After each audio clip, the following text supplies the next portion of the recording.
तो राधे राधे बच्चों, आज की इस वीडियो में हम सीखने वाले हैं कि ईदर और का यूज किस तरह से सेंटेंसेस में किया जाता है।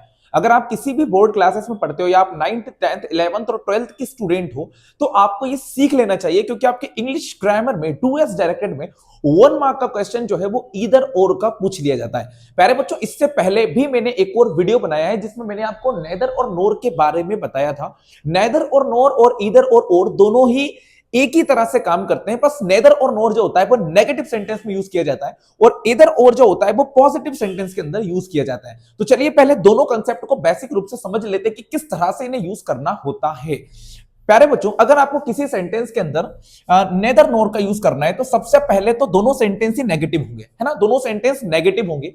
जैसे कि मैं एग्जांपल लेता हूं, वो स्कूल नहीं जाती है, एक लड़की है वो स्कूल नहीं जाती है, और सेकंड सेंटेंस में बोलते हैं कि वो कोचिंग नहीं जाती है, तो इंग्लिश बनेगी she does not go to school, she does not go to coaching. ठीक है, ये दो डिफरेंट सेंटेंस है। अब इन दोनों सेंटेंस को हमको एक साथ बोलना है कंजक्शन मतलब कि नीदर नोर का यूज करके। तो हम क्या करेंगे, डज नॉट को हटाकर नीदर लगा देंगे और सेकंड सेंटेंस के डज नॉट को हटाकर नोर लगा देंगे। तो सेंटेंस कुछ इस तरह से हो जाएगा, she neither goes to school nor coaching. इस तरह से आप सेंटेंस में नेदर नोर का यूज कर सकते हो।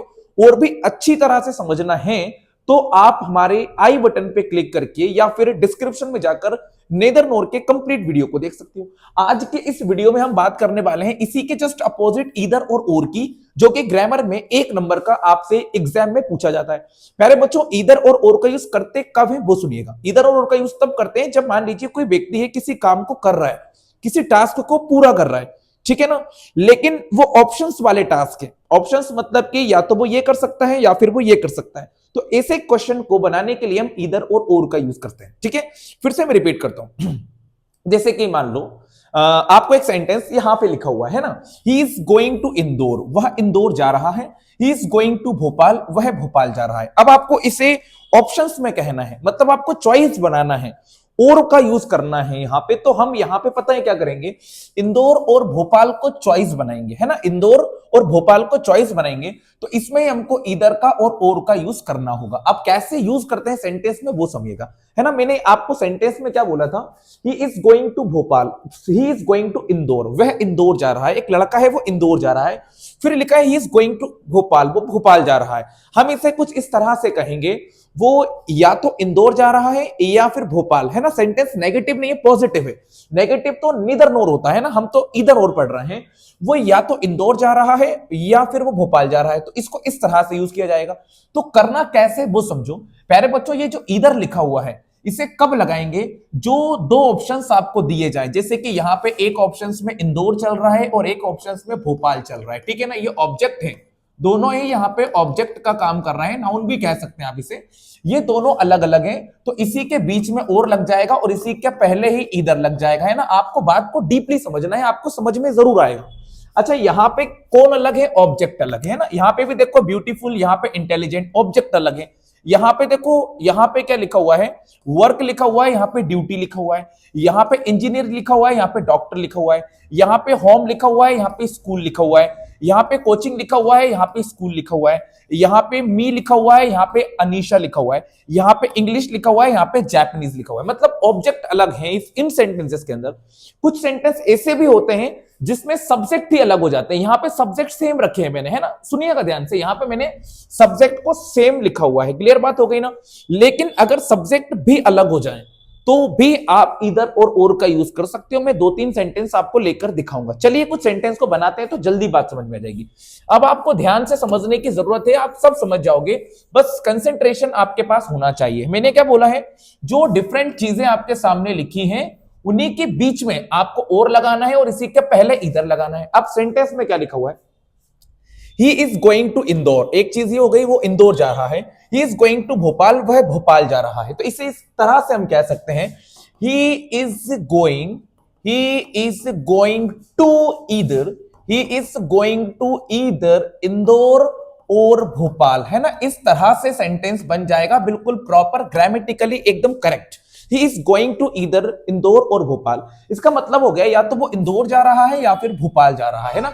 यहां पर भी तो हमने 2 ऑप्शंस दिए थे, तो हमने उसको एक सिंगल सेंटेंस में कवर कर लिया है। अब एक और सेंटेंस, सी लुक्स ब्यूटीफुल, सी लुक्स इंटेलिजेंट। वो सुंदर लगती है, वो इंटेलिजेंट लगती है। हम इसको ऐसा कहेंगे, या तो वो इंटेलिजेंट लगती है या फिर वो सुंदर लगती है। तो कुछ इस तरह से कहा जाएगा, she looks either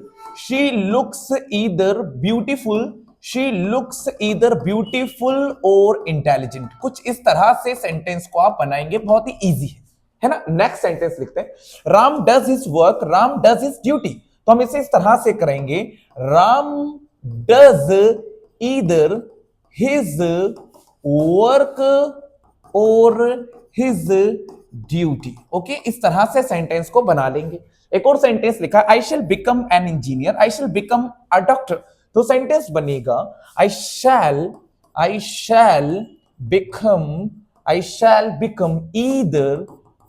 become either an engineer or a doctor. इस तरह से सेंटेंस को आपको बनाना रहेगा। कितना इजी है ना। यहां पे Rohit wants to go home, he wants to go school. Rohit या तो घर जाना चाहता है या स्कूल जाना चाहता है। तो इसको इस तरह से बनाएंगे, रोहित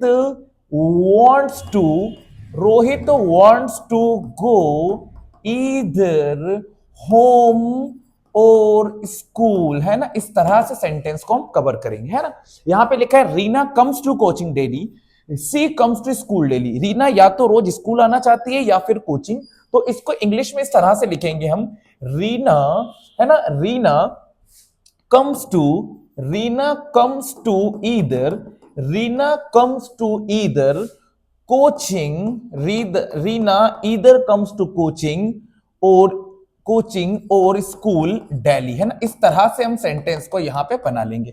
एक और सेंटेंस लिखा हुआ है, she was looking to me, वो मुझे देख रही थी। She was looking to Anisha, वो अनीशा को देख रही थी। अब इसको हम इस तरह से कहेंगे, या तो वो मुझे देख रही थी या फिर वो अनीशा को देख रही थी। तो सेंटेंस इस तरह से बनेगा, she was looking either to me और टू अनीशा। इस तरह से सेंटेंस को बना लेंगे, या तो वो मुझे देख रही थी या फिर अनीशा को। She spoke English, she spoke Japanese, वो इंग्लिश बोलती थी, वो जापानीज बोलती थी। तो इसको इस तरह से कहेंगे, या तो वो इंग्लिश बोलती थी या Japanese. She spoke either English और जापानीज। तो प्यारे बच्चों, इस तरह से आपको ईदर और का यूज सेंटेंसेस में करना होगा। ग्रामर सेक्शन में 1 मार्क का एग्जाम में आपसे पूछ लिया जाता है। और अगर आपने इस वीडियो को देख लिया है, समझ में भी आ गया है, तो प्लीज इस वीडियो को लाइक कीजिएगा और चैनल को सब्सक्राइब आप जरूर कीजिएगा। और जो भी 10th और 12th क्लास में पढ़ रहे हैं उन्हें शेयर जरूर कीजिएगा। Thanks for watching this video.